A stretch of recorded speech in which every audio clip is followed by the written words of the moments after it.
Okay, good afternoon, everyone. Today is, I think, it's the last session of the panel discussion for today. So, we'll briefly introduce ourselves a bit, and then we continue with the discussion. We have about 30 minutes for this session, so it will go very quick for us.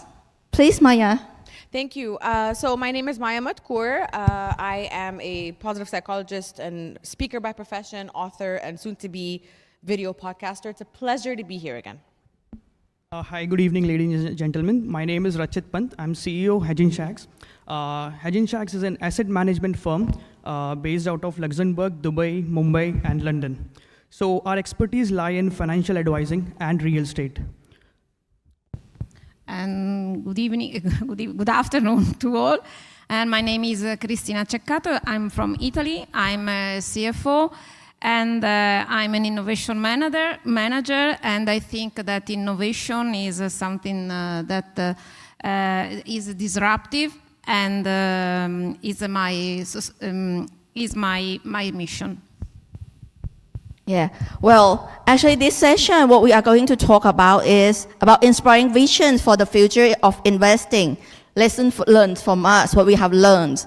So actually, it's interesting to know your perspective or our perspective here. What would be our perspective of inspiring vision of the future of investment? What would be the factor affecting the changes and the challenges that we actually faced before, and how we actually overcome all those challenges? Can we start with Maya then? Sure. So we had discussed this earlier, and when it comes to changes, I just wanted to share with you guys that nothing changes. I'm going to address this from a positive psychology perspective naturally. So I just want to say that nothing changes until you do, and change can be a beautiful, transformative process. It's not something to be avoided, it's something to be embraced. And this is how we rediscover our potential and our strengths, and how we uncover our resilience and flex our resilience muscle. And it's important, and you do that by having a really clear vision of the future and know how you know where you're going. Rachit, please. Yeah.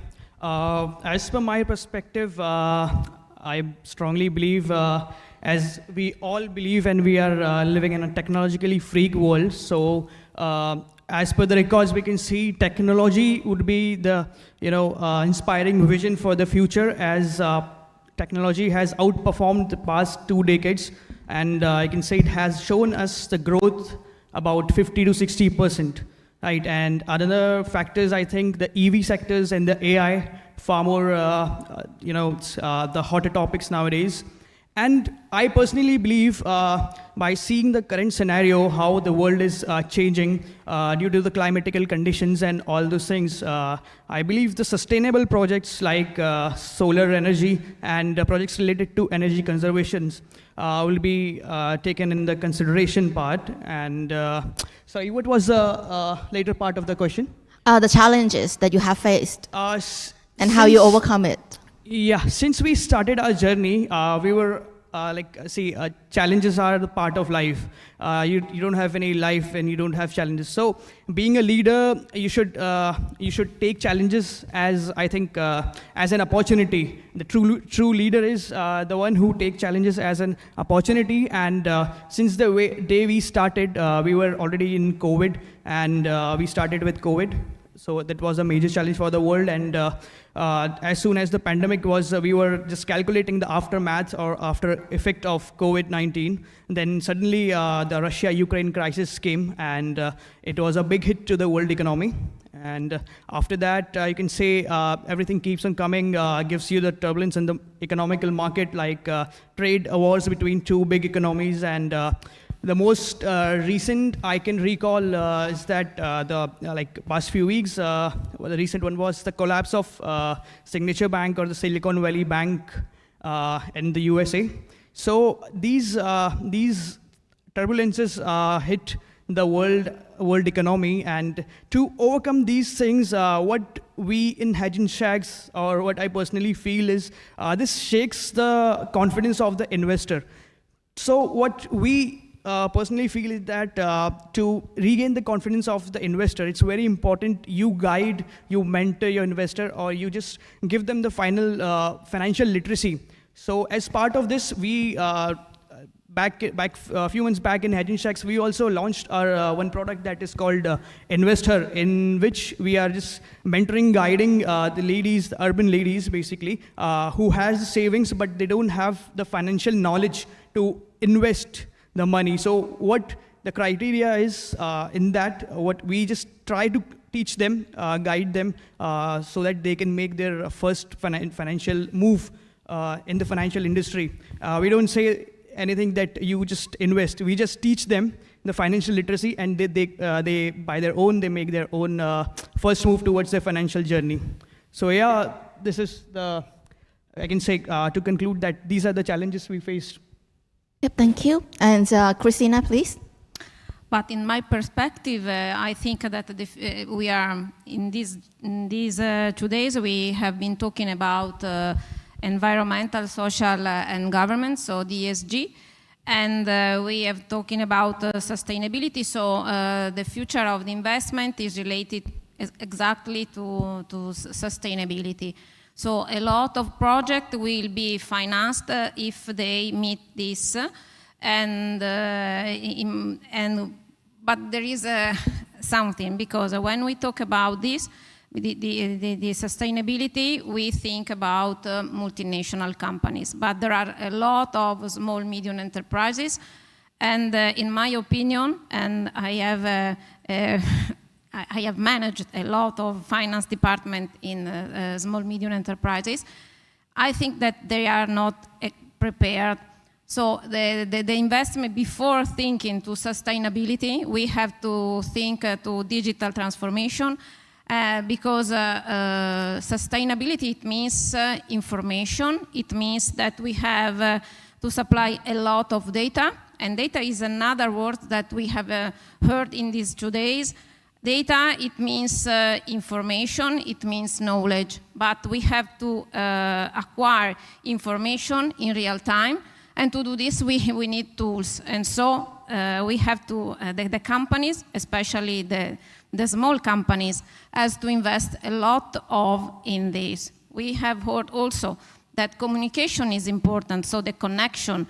And until we do not have companies that are digitized, it will be a problem. So we talk about sustainability, perfect, but before sustainability, we have to invest in digitization. Yep, thank you. Well, what I can heard from this T analysis is like mindset change, technology change, financial tool change, the landscape of the paradigms, everything change. And the last one is ESG, sustainability that we need to concern, and also data and infrastructure as well. But then what left out is people, is human.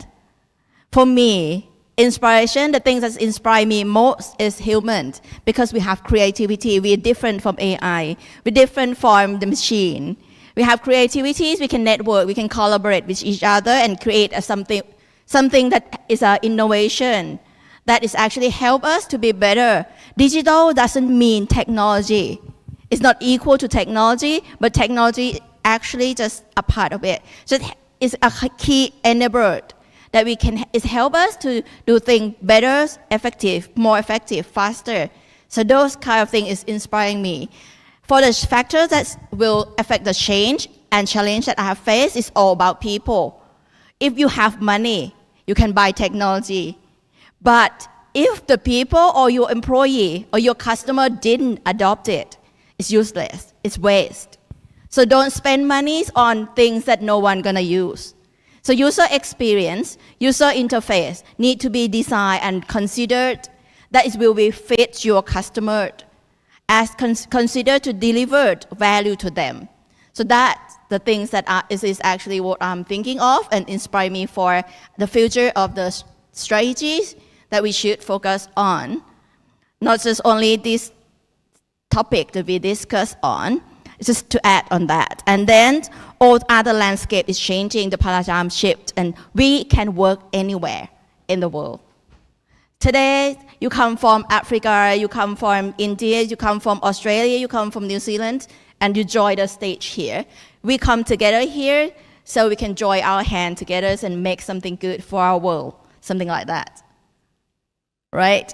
So then we come for actually link back to what we have just listened to Maya and another ladies about mindset and also motivation. So what is actually as a leader today and the future leaders in real estate and also financial sectors from Italy, from Egypt, and from Dubai, right? So what you see all of those in how we can adopt our mindset and the change and motivation to improve the future of our sectors or our business. Yeah. Okay, as we are talking about the leader, so it's leader is a leader anyway. So whether it's in sports, whether it's in business, or whether anywhere, so it's not related to real estate industry or you can say to the finance industry. It's not particular. Leader is a leader. So when it comes to leadership, one thing comes to my mind. There are two types of leaderships in the world. One is autocratic and the other one is democratic. So I personally believe that autocratic leadership is it's a kind of a one-man show, and no offense to anyone, because some might have been following the autocratic leadership, but we in Hedge and Sachs, we believe in the democratic leadership, because we believe that it's better to have 4 or 5 brains or many ideas for your future plannings. So you get many things in mind. So talking about the leadership or the entrepreneurship nowadays, so I've seen many businesses collapsing or failing. People are failing. So the term entrepreneurship is a very fascinating term. People, if one of someone's friend has just left the job and he started the business, he's calling himself an entrepreneur. So the other one sees that as a fashion. So what they're doing is they're following the fashion. They're not following the passion. There is a huge difference between fashion and passion. The fashion one, the man who follows the fashion. Thank you so much. Let me complete. The man who follows the fashion and they don't have any planning. The man who follows fashion, they would the other day they got bashed in their offices, and they want to be the leader again, and they want to bash them again. So what happens when you're following the fashion? See, you're not a leader anyway. So once your business fails or something fails in your business, you say that fault lies in the team only. The other day you come with some other failure, you say the fault lies in the situation. The other time you fail, you say fault lies in the situation of COVID, or you can say in the crisis like Russia, Ukraine. So when you fail 4 or 5 times, so that's a high time that you understand that fault lies in you, right? So I'll just take you away. I don't think you guys follow cricket over here. I follow Mahendra Singh Dhoni, the captain cool. He has won many trophies. If anyone follows, so he might know. So I admire him as a leader. What a great leader he is, what his vision is, or how his leadership qualities comes into play is that whenever something wrong happens, or that his team loses the match, what he says that he just comes in front and takes the responsibility. Whether he has performed in that match, he scored a century, nothing matters. He takes whole responsibility. This is the thing in a fashionable leader who has just come there for the fashion, lacks in them. They don't take responsibility. They don't think that way, that fault lies in them only. So when the real leader comes in, he takes whole responsibility of what is going on. And I don't mind if you're making mistakes. I believe that you should make mistakes every day, but you should not repeat the mistakes you made the other day. Make new mistakes every day. Failures are the best friends. You can learn many things from your own failures.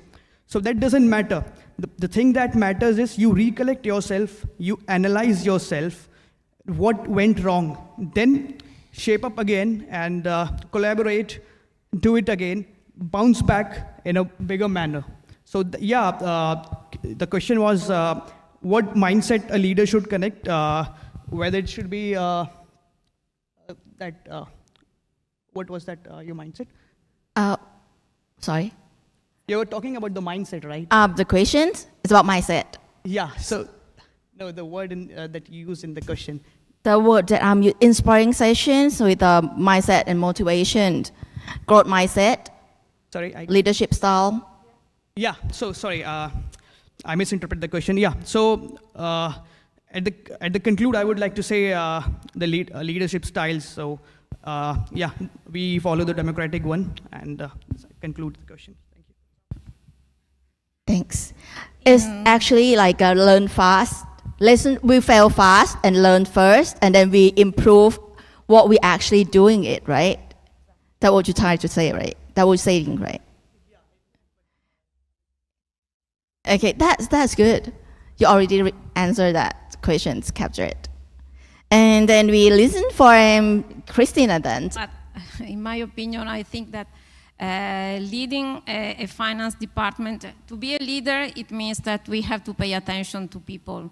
So people first, and during the last month and perhaps years, digital transformation has changed a lot our finance department, and we are in progress of this transformation. So leading a team in which you have some digital natives, so you have young people with seasoned people, is just a bit challenging because sometimes it means to put in place all your strengths about this, because changing the culture and motivate people is too hard. But when you explain that is something for to work better and to simplify, because digitalization, it means simplify and to have information in real time, and not only this, and you explain people, and so your team, that this will simplify their job, this will help. So I think that is this is a challenge. Is it difficult to create growth mindset, or is it necessary to have the growth mindset? Yep. Then anyone, please. The mindset, yes, it's important, and we have learned from the previous that mindset is a fundamental. Otherwise, is difficult, because you mean, if I understand correctly, it means passion. It means that you strongly believe in your vision and your purpose, and so you have then to be able to influence your team, and it means that your team is your followers. So like in Instagram, we have follower, and sometimes I create, one of the things that I made is creating a chat with a team, so we can use it like WhatsApp, and we can share information. And sometimes I wake up in the morning and start to motivate with hey girls, now today is a big day, so we can do it. So Maya, please. I love that, Cristina.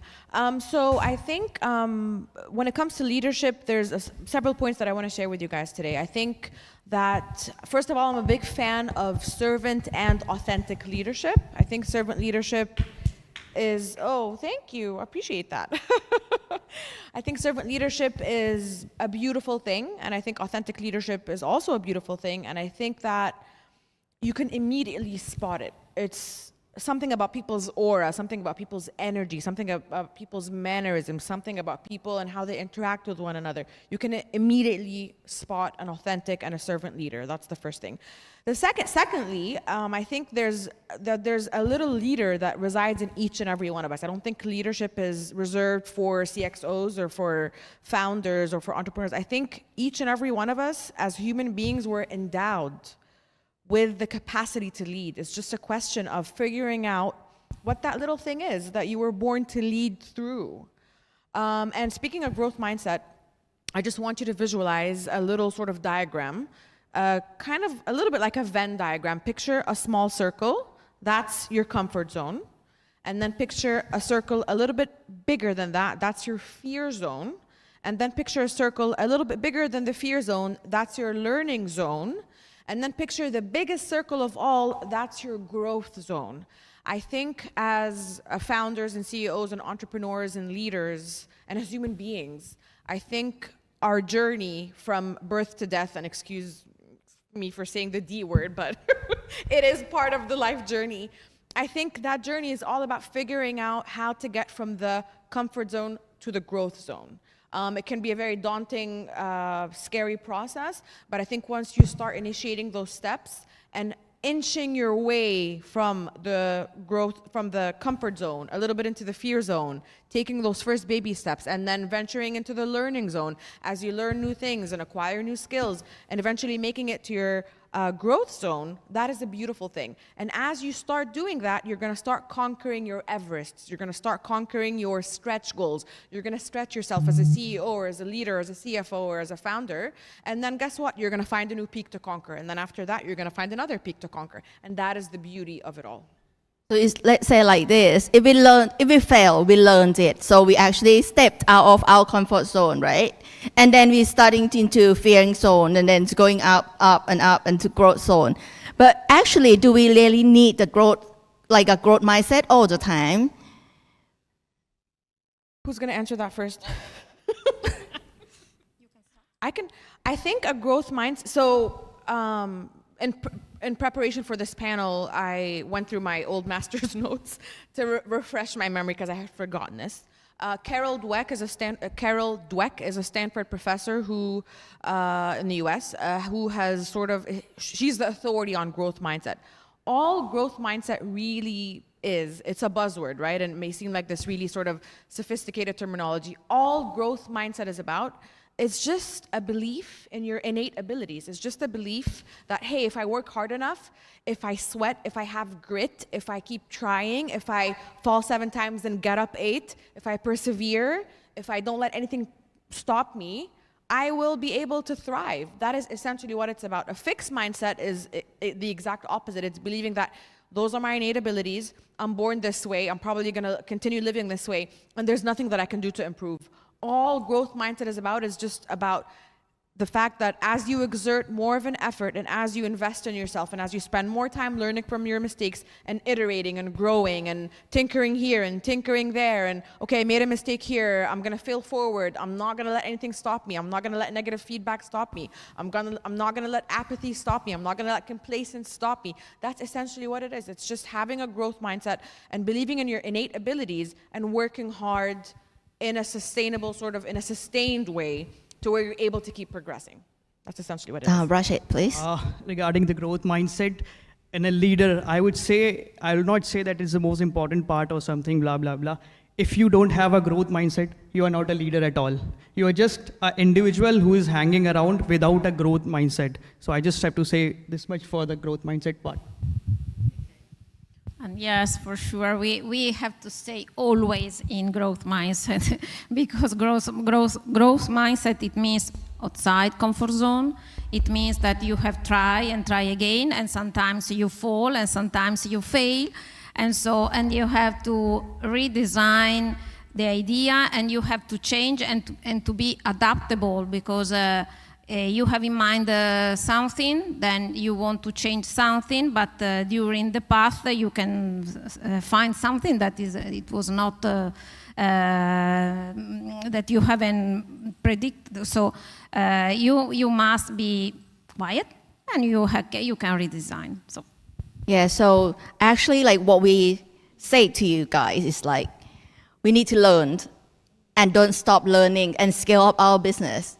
Growth is not just only growth mindset, it can refer to growth our business as well as scale it up and then expand it, scale it to somewhere else. Maybe it's outside of your comfort zone, it means out of your home countries, out of your office or anything. It can be just like that. So being a good leadership doesn't mean that you are having authorities to order someone. Leadership in everyone, right? It should be in everyone. So we can lead our team or our companies or our families to be better and growth in our status. And then we have 5 minutes left. So come up to the last and very important question that everyone of you may like to hear from us how important it is to have a vision for future as a leader. How can we make sound investment decisions that lead to solid ROI or return on investment? Start? Okay, as she mentioned that we just have 5 minutes left, so I won't take longer. I'll just say one line. A leader without a vision is... Sorry? Okay. So I'll say that instead of saying a leader without a vision is a body without soul. And coming to the point of planning a solid ROI on your investment is it completely depends on the risk appetite of individual investor. And while I can just suggest a few things while making investment, you should do your due diligence by your own, and you should always have a diversified portfolio and always go for the respected expert of their own fields, like Abhishek Jha in the panel for real estate, Mr. Adil for, sorry, just joking, for finance, just joking. So I would say, and the last saying, it's a very, very old learning our ancestors used to say, and from that time it's coming in to us. We've been downloading that saying. It's never put all the eggs in same basket. So this is the mantra for investing, and so stay safe, safe investments. Thank you. Cristina, please. Yes, it means that it's like driving without having a direction. So it's impossible to be a leader without a vision. So you need to have. You need vision. Yes. Right. Absolutely. Well put, Rachit and Cristina. Just one last thing that I'd like to share. When I was getting my master's in positive psychology, this was kind of like a mini debate that I had with one of my professors, a genius woman. And we were talking about positive psychology interventions that we do as consultants in the corporate space. So I asked her, Dr. Blank, I'm not going to mention her name, I'm like, when we want to instigate change and implement workplace well-being interventions, right? Where do we start? Do we start bottom up or do we start top down? And then she paused for a bit and she's like, nope, you start top down. I'm like, are you sure? Why can't we make change on the grassroots level? That's my old conditioning and my old education, because I had studied political science and sociology. It's all about grassroots change and revolutions and social change and what have you. She's like, no, because change at the corporate level and in the business world has to start top down, because as leaders, we tend to underestimate our sphere of influence. As leaders, whether we're aware of it or not, whether we like it or not, whether we want it or not, just being put in a leadership position in whatever capacity, being CEO or being a mother or being a daughter, if you're placed in a leadership position, you have a lot of influence that cascades down to the people that you serve. I don't like, that you lead, essentially. I hate the word subordinates. I hate the word subordinates. They are people that we serve, our staff and our employees. So everything from your work ethic cascades down, everything from the actual content, if you use positive words versus negative words, if you are encouraging versus debilitating, et cetera, et cetera.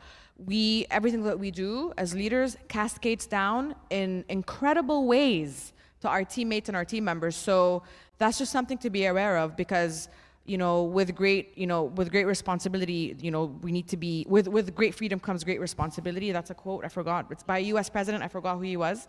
But yeah, so just wanted to share that with you guys. So leaders always come with responsibilities and also authorities as well.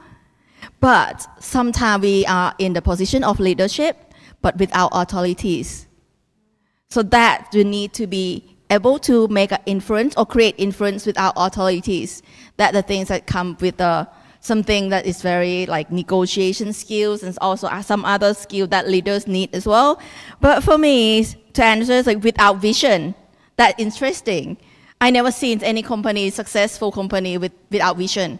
Everyone have a vision, maybe short, maybe long, but everyone has it. Without vision, for me, is like without direction. Our team, our colleague, or even our partners, our stakeholder won't know what we're going to do with us, how we are going to operate our business or something like that. So we need the vision that is actually cascades into strategy, tactics, and objective that everyone, each team in the companies need to follow. So actually work toward the same goals, something like that.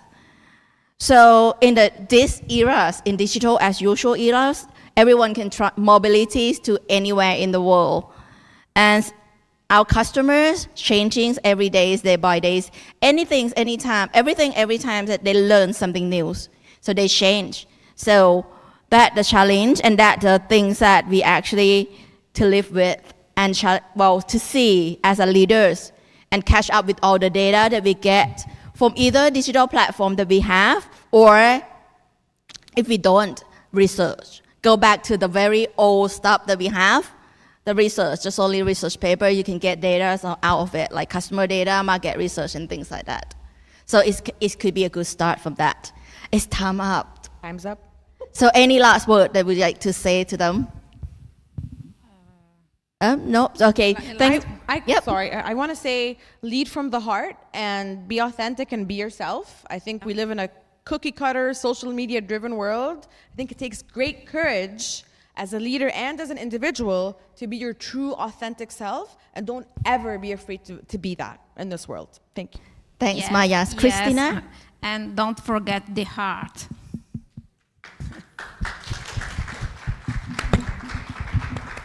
Yes?